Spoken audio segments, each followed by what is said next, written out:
what are your criticisms of Bukele right now? You said if he becomes crazy, and he has done questionable things right now too.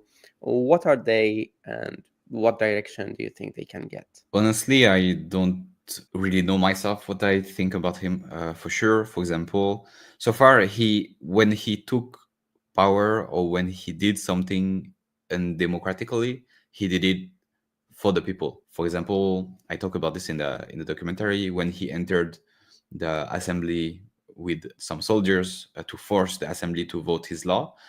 Then this is undemocratic, but he did this for the people, and the people, the population, the Salvadoran population, welcomed this action. So far, as soon as he does things in this sense, I think it's great because El Salvador have been corrupted since many years and still is in some ways. Like, it's still a reality. There is still corruption, and now maybe it changed sides, but there's still some corruption, like that we can still call it corruption for sure. But maybe I'm not too documented.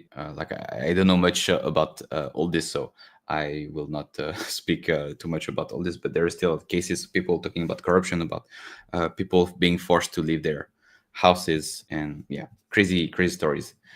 And but it's still something that can happen. So for sure, it's a risk, because now, like, what if he starts to do something against his population? What if he, I don't know, he just go on the opposite way, and he finds a way to make it accepted by the population? Then everything could change for sure. So my opinion is, for now, he's a good leader, with parentheses, like with, I don't know, Quotation marks. yeah, quotation marks. But it's hard to say, because he's a good leader, someone who centralized power. I don't think either, and this is what he's doing. He's literally centralizing power in his hand, in his party.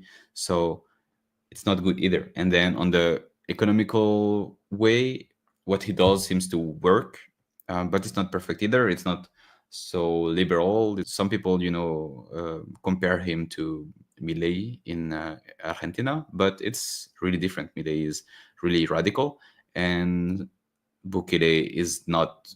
I wouldn't say that he's a liberal. Some people describe him like that, but he is definitely not.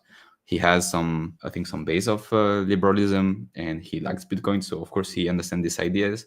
But yeah, I'm not convinced that his politic will be good over the long run, but it could be.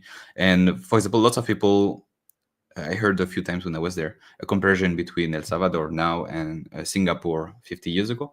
So I'm not an expert of Singapore, but in Singapore, for example, there was this dictatorship in place, and the dictator was a bit a Bukele in his time, in his own time. So he took a lot of power, and from the beginning he said, "I take the power, but this is for the good of the country."